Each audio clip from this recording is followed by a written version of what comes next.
I'm Amanda Knox, and you're listening to Hard Knocks.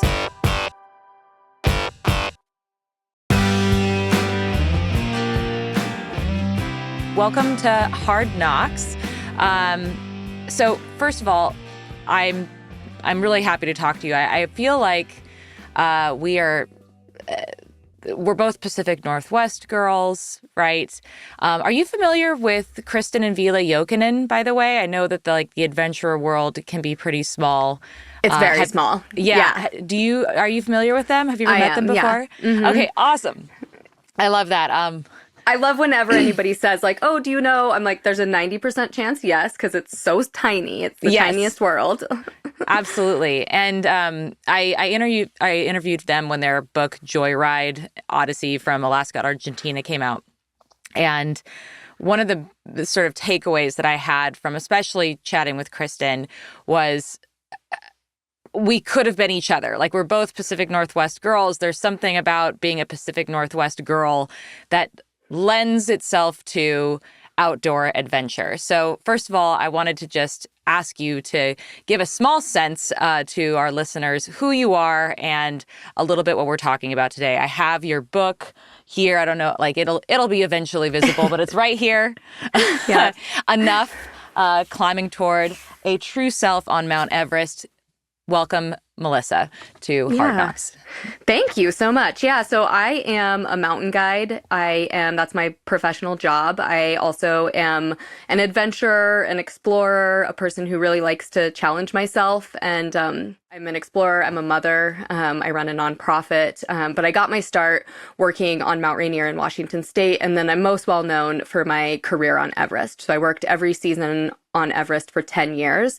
I summited 6 times, guiding clients and in pursuit of my own personal goal to try to climb without supplemental oxygen, which ultimately I achieved. Right. And I want to get into that for a second, but let's put a pin on that. Can we start first by just talking about hiking? Yes. what is it about hiking, which technically is just putting one foot in front of the other on a slope? What is it about hiking, and what is it about mountains? I mean, I think that's what it is, exactly that it is this really simple thing that is accessible. If you can walk uphill, you can walk up mountains.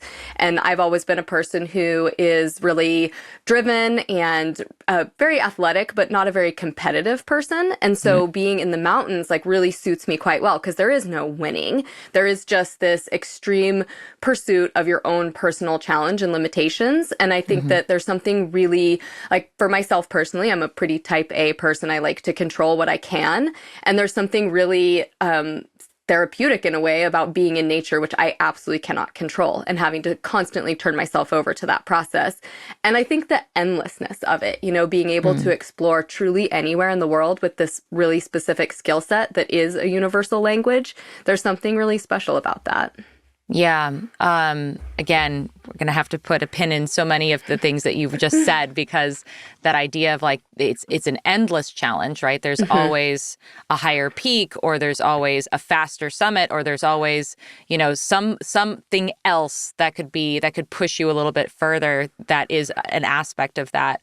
I think it's interesting that basically in all religions around the world, there is something sacred about both the pilgrimage and the peak, right? I feel like there's less of a sense of sacredness when it goes to going down to the depths of the ocean, for example. What is it about going up in particular that is so sacred in the human imagination? Yeah, I mean, I think there's this idea of as you ascend, you now know what's below.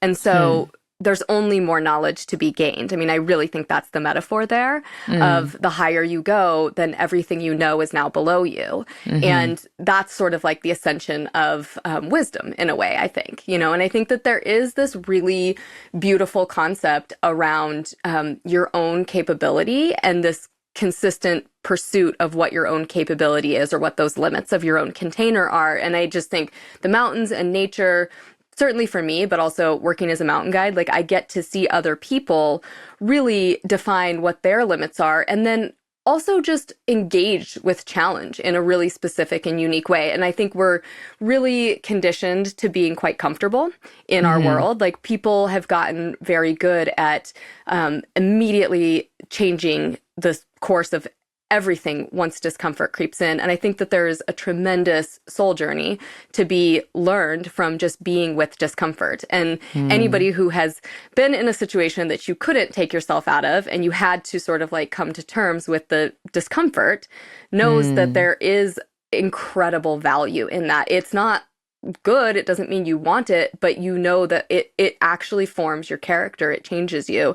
And we don't have to be in dangerous situations to have that positive benefit. Yeah. I was going to ask you because I think, if anything, one of the things that I've learned by being put through difficult experiences is that having control over your life is really an illusion. And you don't need to like climb a summit or go to prison to face the fact that there is very little control that you actually have over your life. What is it about choosing an adventure that is different, or is it different than like the day-to-day choosing of your life that happens on a day? Like what is it about going out there that is different than just pursuing the trajectory of your life and its inevitable challenges?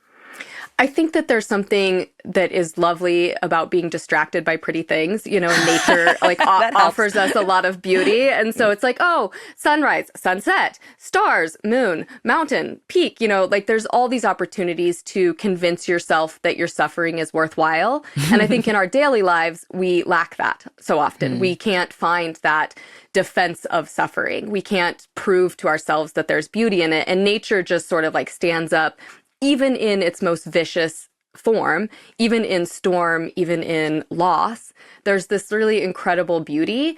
And I think that when you're surrounded by a container that is so infinite, it's more accessible in a way. And I think for me personally, I have found that going and experiencing challenge that I'm choosing gives me the illusion of being better equipped to experience challenge that I didn't choose. Because I know it's coming, and it's coming for all of us, right? Like we're all going to experience challenges that we don't want. No matter who you are, where you are right now hearing this, it's coming. There's challenge. There is pain coming. And I have decided to live my life engaging with challenge in a way that I hope makes me better equipped to know that there's a real difference between discomfort and danger. And, danger can kill you, and it exists for sure. And in my career, I get very close to it often, but discomfort feels like it will kill you. And it most certainly will only make you, for lack of avoiding the cliches, it will make you stronger. It will at least shape your character. Yeah.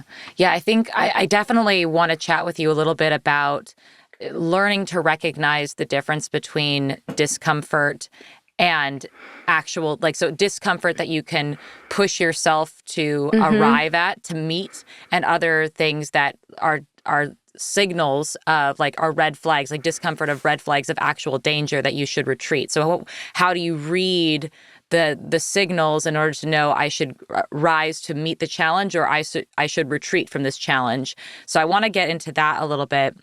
But before we do, I still want to sort of sit with this, why the pilgrimage, why the hiking of it all. And when I was doing some research into having this conversation with you, I was struck by two things that I had seen in interviews that you'd done. One of which was, you said that going out and into adventure, into nature, made you feel closer to things that are real in life. And I wanted to ask about that. What is it about going out there that feels more real than just waking up every day and going on a 9-to-5 job and just being on that trajectory? Yeah, I think it's going to be unsatisfyingly simple when I answer this. So be prepared for that. But all right, I'm ready. Yeah, it's just better. Yeah, it's just better. That's it. I can't explain it. No, it is the idea of presence. And so we have become really well adapted at distracting ourselves from being with ourselves. And when you are out and when you are, that is the idea of the pilgrimage, right? Is that you take yourself with you, or it's a pilgrimage, toward yourself. And so for me, as a really like reflective and curious person, it's this idea that if I don't put a screen between me and my own self, if I don't put music between me and my thoughts, if I have to be present, I also see myself. And I think that there's it's easy enough to access, but also very often uncomfortable and unfamiliar place for most people to go. And I know you have gone there and really faced that interior self. And so the value of that. But so many people, when I say that, they're like, absolutely not. No, thank you. That's the most uncomfortable thing I can imagine, even if they don't know that that's what's playing in their mind. We really have adapted ourselves to avoid being with ourselves. And again, I think there's just this incredible value, and a pilgrimage works really effectively, whatever that looks like for you, because your pilgrimage is your own. You don't have to climb Mount Everest to have the benefit of knowing yourself. You Right. do have to stop distracting yourself from knowing yourself. And that is actually the hardest part. Cool. The other thing that I read, a quote that of the value, the sort of inherent value of doing this kind of thing is it is a literal putting yourself in a position to receive whatever the universe is going to throw at you.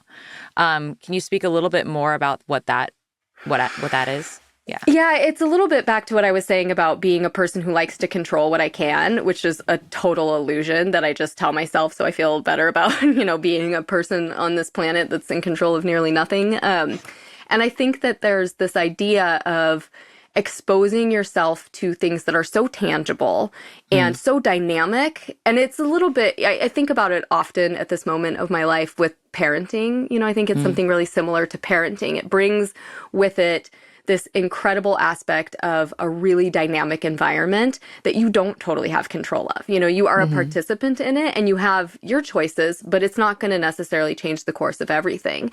And so I have felt that a lot from nature. And I've used nature as sort of this really, theoretically kind, but also quite fierce teacher to show me that I can only control what I can control. And I should control those things. But there's going to be elements that are, and I think, I think of how we think about reactivity as a negative attribute, but there's actually a really strong importance in being able to react to things, which is to respond to what's actually in front of you.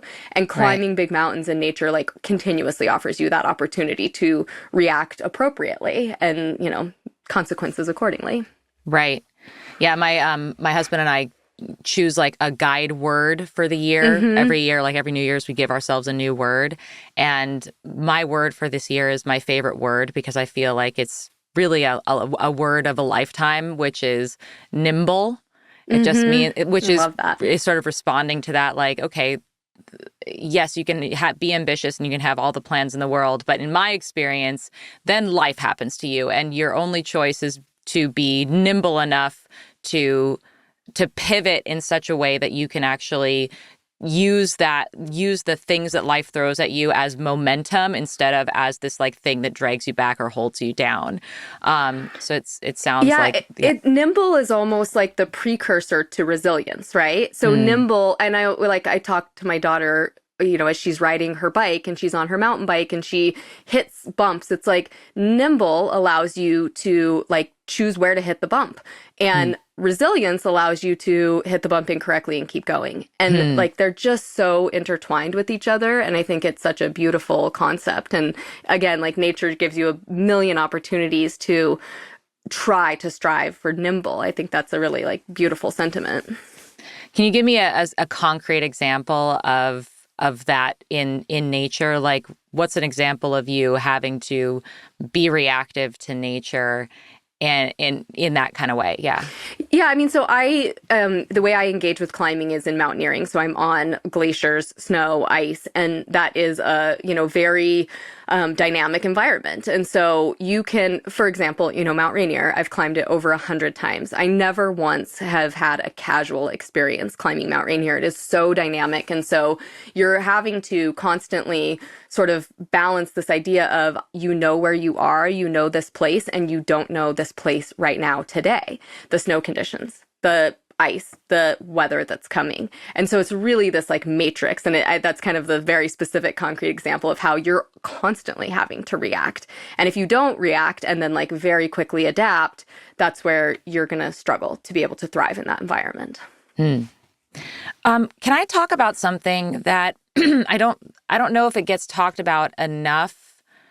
Or maybe you can tell me if it gets talked about enough, because, again, like as a Pacific Northwest girl, I've dabbled in the adventure community, like I've done the rock climbing and the hiking and all of that. So I know what you're talking about. Like I know, there's just there's a million different things that could go wrong or go right on the slog, especially in the snow, because everything is, like you said, like snow and ice become this very weird blanket that covers everything. And so you have to, like, it's a whole like beast in and of itself to know how to navigate that element. But one thing I wanted to talk about, and I'm curious to know if this is the case, is the after the adventure, the reintegration back into normal life for what seems like in the adventure community to be a very brief period. Because like from what I understand and what I've seen in my friends who are adventurers is that they go from one adventure to another. It is the amount of time that they exist in normal life is actually like their normal life is the adventure. It is not the going back to home and paying the bills and walking the dog, like that isn't the normal life. And I wonder if there's discussion about reintegration within the adventure community in the way that like there's discussion about reintegration when like in the world of psychedelics, for instance, like in the world of psychedelics, people really put a lot of stock, not just into the experience of the getting high and losing yourself and all of that, but also what comes afterward, the processing of whatever it is that you've discovered about yourself over the course of that inner searching, that inner adventure. Like, how do you relate to that experience of coming down from the adventure?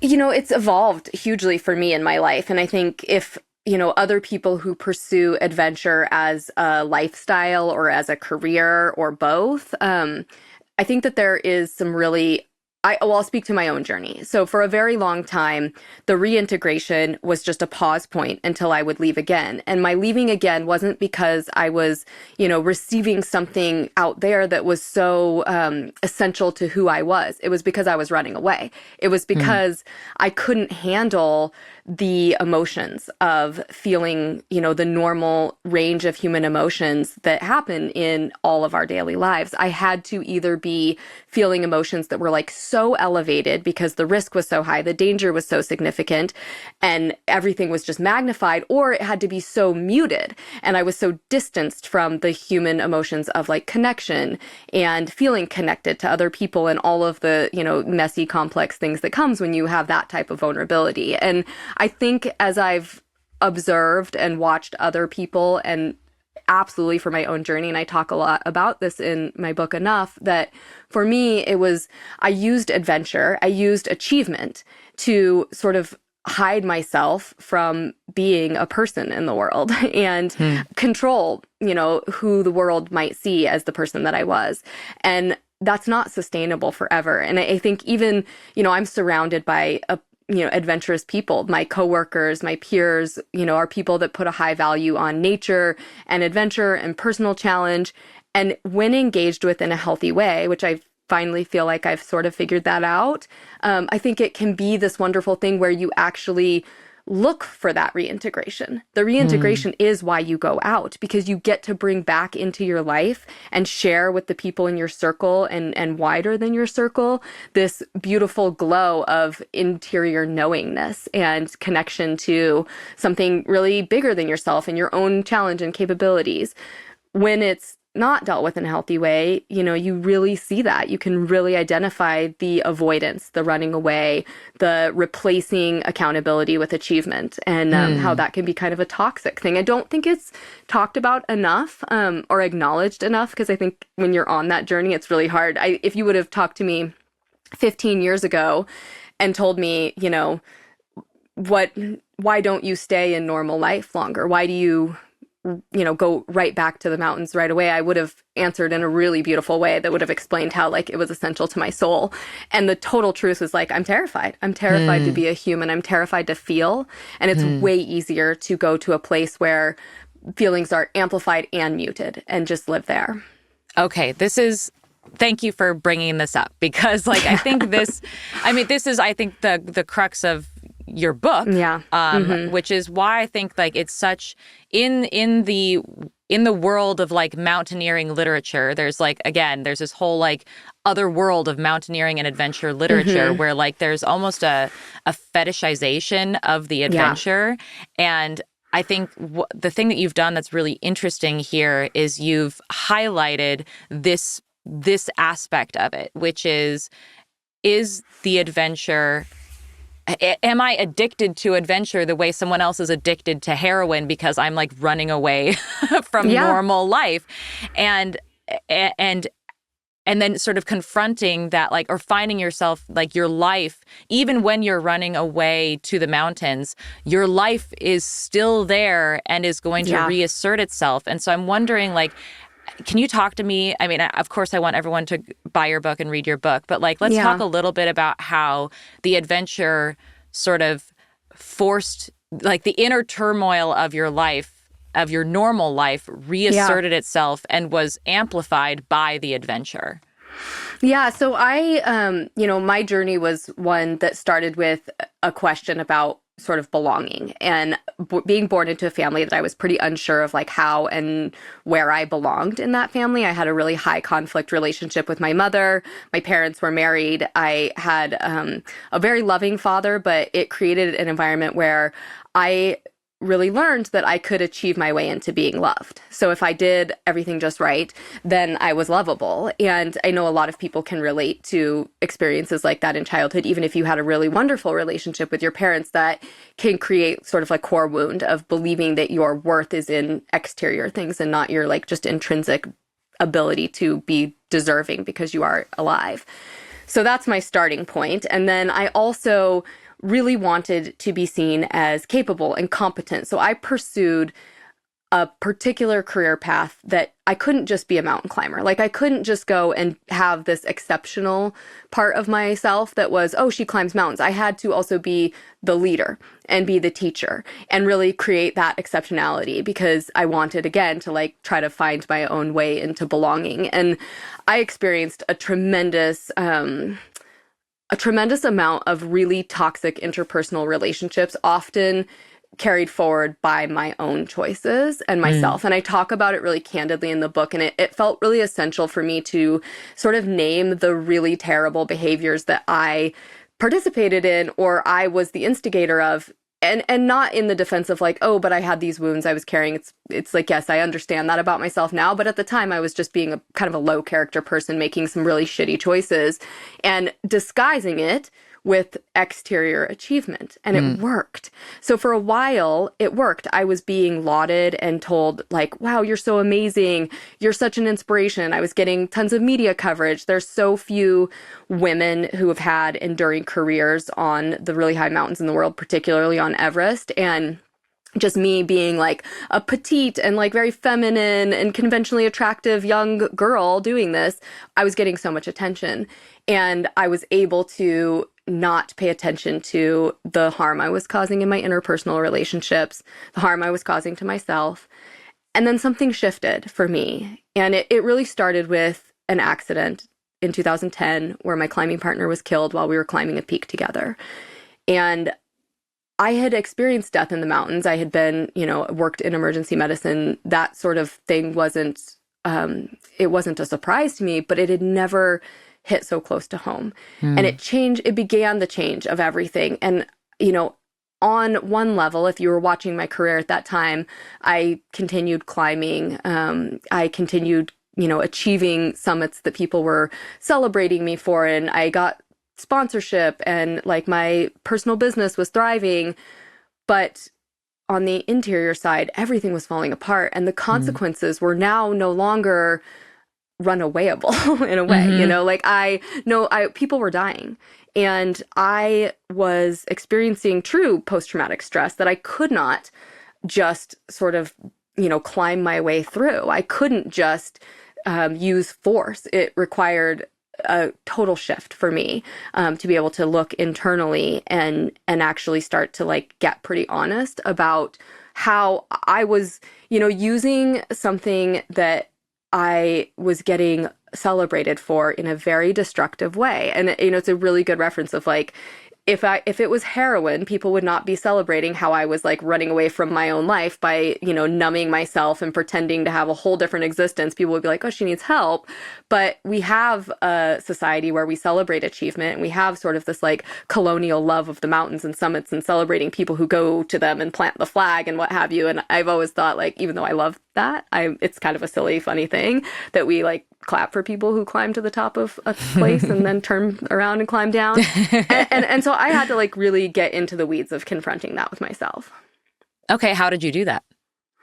I mean, through a tremendous amount of like terrible trauma, I will say, before I was able to. I experienced like multiple seasons working on Everest where there was huge death on a huge scale, much bigger than like, one person dying. And I was involved in these rescues, and I was involved in these situations where, it was almost like the universe was sort of like pushing me a little bit and saying like, okay, really? Like, you don't care? You don't care about your own life enough that you're just going to keep going and dabbling in this area? We're going to show you how it could be. And also somehow let you get away and give you a chance to like change your behavior and engage with this in a different way. Okay. And to be clear, like I still am a mountain guide, I still climb mountains, but the way that I engage with the mountains is totally shifted. And I had a crazy experience where, I went to Tibet, and a painting of a really, ancient goddess that's an incarnation of a Buddha. And I'm not Buddhist, but, I know a lot about it just from traveling in that part of the world. But this incarnation of a Buddha like spoke to me. And it was just really a good indicator of how fragile my mental state was, probably, because, paintings shouldn't be talking to you. But what happened was I was given permission to be flawed and still be deserving.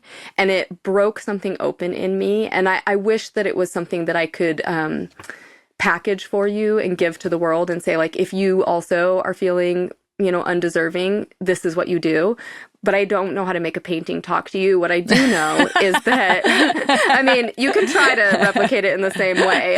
But I don't know if it'll have the same experience. But the experience of the, what I took from that, anybody can experience, which is, I basically led myself without knowing it, and later discovered once I got into some really intensive therapy, through this really intense self-forgiveness practice. And that's how it started for me. And I could not have taken accountability for my mistakes if I wasn't willing to name them out loud, even to myself, and begin that process of saying, because you did a bad thing, that does not make you a bad thing. Sure. We are allowed to make mistakes. Like, we are all on this planet, experiencing what probably feels to all of us like our first time here, whether it is or not, who knows, but we're allowed to make mistakes, and we're allowed to even have regret and cause harm and do it multiple times and not immediately fix your behavior. We're allowed to make those kinds of mistakes, and we can forgive ourselves. And in that process, for me, it allowed me to then do the work of, forgiving myself was the first most essential step. And then going out and trying to repair the areas where I had caused harm if I could, but also knowing that it wasn't going to work everywhere. I had caused harm that I couldn't fix, and I had made mistakes. I had told lies. I had been deceptive in ways that the people that I hurt weren't interested in my my own self-forgiveness. And it's okay. That's okay. And it was this leap for me from living with shame to being able to live with just regret. And regret is like universal. We all should feel regret, that means we're reflecting. But shame is not something that any of us are deserving of, I believe. That is so fascinating. Because kind of wide ranging there. We went from like but that's the point. Like that's the crux of it, right? Like, I think this is where I would like to like settle in, because I think that one of the things that I really wanted to talk to you about was how a person can set boundaries and also build bridges at the same time. And what do I mean by that? Because I think about that all the time as someone who has been harmed by other people, but still wants to like feel like I have a relationship with the world. There's this delicate balance between putting yourself out there and also protecting yourself. And I think that you have a very interesting insight into that, because again, it goes back to what is the difference between discomfort and danger? What is the difference between putting yourself out there and protecting yourself? What is the difference between even the motivations? What is happening internally? Like, am I achieving something, or am I holding myself accountable? Like and then also like learning to trust yourself versus trust others. Yeah. How do you set boundaries with yourself and allow yourself to achieve? Like, talk to me about that shift. And I feel like this is like, I think this is really where like the maturity of climbing can be a really fruitful metaphor, even just for anyone who's trying to navigate their life and be a good person, you know? Yeah. I mean, I think that the way you're thinking about it is exactly correct. Like, there's these dichotomies that exist, right? And we have to navigate them ourselves. We have to walk that balance beam of existing between them. And I think for me, one of the first and most important, most powerful aspects of it is to sort of lean into the things that we maybe societally are told or taught like are not okay. And so one of those things, and I see it, you know, I'll just use the climbing example because it's what is in my mind. This idea of like achievement has to have a greater purpose, right? So you cannot seek achievement for your own soul, self, and ego. And I disagree with that. And when I sort of like leaned into that aspect of what are the mountains for me, well, part of what they are for me is this very egoic pursuit of achievement that has accolades attached to it. And I think like achievement is the nourishing part. Achievement shows me what I'm capable of. Accolades are the non-nourishing part, but they're still fine. Like sugar is tasty, even though it doesn't really like feed you and actually nourish you. And so it's nice to be celebrated. Come on. It's nice to be celebrated. Who doesn't like to have somebody clap for you or to, share in doing a really, hard thing and get to have community through that shared challenge? Because I think, there's this idea of like, we don't share things that aren't impressive to ourselves or others. Like we don't, you're not like, I went on a 1.5 mile jog today. Well, that might impress somebody, but you're probably not going to like talk about it. Whereas like if you run an ultra marathon, like everyone in your world is going to know that you did that. Right.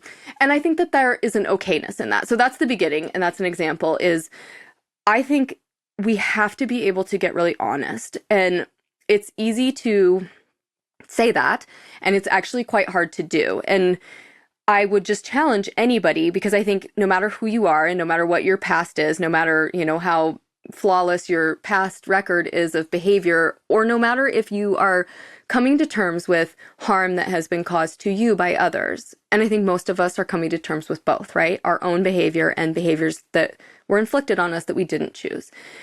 If you can articulate it, and I think actually speaking it out loud or writing it is really powerful. And I know that you've experienced this journey of sharing, and even just the power comes from the first time you get it out of your own body. And so you don't have to share it with anybody. You don't have to write a memoir about, your deepest, darkest secrets. But I really would encourage people to like take a moment and think about there's a thing we all probably have that you think, what's the thing inside of me that if I told my best friend, I am a little bit concerned that they might not want to be my friend anymore. Like we all have that. And what that scale is for all of us is so different.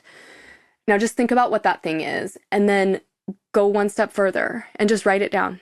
Just write it down. Say, I did, or this because we all carry shame differently, right? Like we sometimes carry shame for what happened to us and how we reacted to that or didn't react, or we carry shame for what we did. And put that down and then walk around it, in a metaphorical 360 degree. Look at it from the top, look at it from underneath, look at it from all the sides, and see that that is just this tiny little thing that isn't all of you.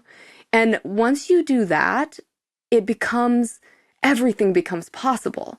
Like once it's outside of you, it loses all of its power in a really serious way. And then you can decide if you feel inclined to share that with anybody else or not. And you don't necessarily have to be liberated from the shame. And so once you go through that on a much bigger scale, I have found then you can engage with the experience of, pursuing things like accolades and not feeling ashamed of it. Like the things, or you can actually even more like a good example that we all go through, you can have the experience of making a mistake and not fearing that that mistake will define your value as a human or your deservingness in the future. And that's a practice. Like we have to practice doing that. We have to practice. And, you have little kids too. I'm sure you go through this all the time. Like one of the things that feels really important to me and a family rule I have is that there's no punishment for making a mistake. There could be consequences for making mistakes because that's what life is about. There is consequences for making mistakes, but we aren't punished for making mistakes. It has to be safe to make mistakes. And we need to give ourselves that same grace, that we would give our children, even though we're children of our own, but like we're fully grown, but we deserve that same grace. I 100% agree with you. And at the same time, does the world actually treat us that way? Because I feel like in the world, a lot of times people are like their value is determined by like how the mistakes that they made and whether or not like people are willing to see them outside of whatever it is that we first hear about them. Like, so how do you balance that fact about yourself?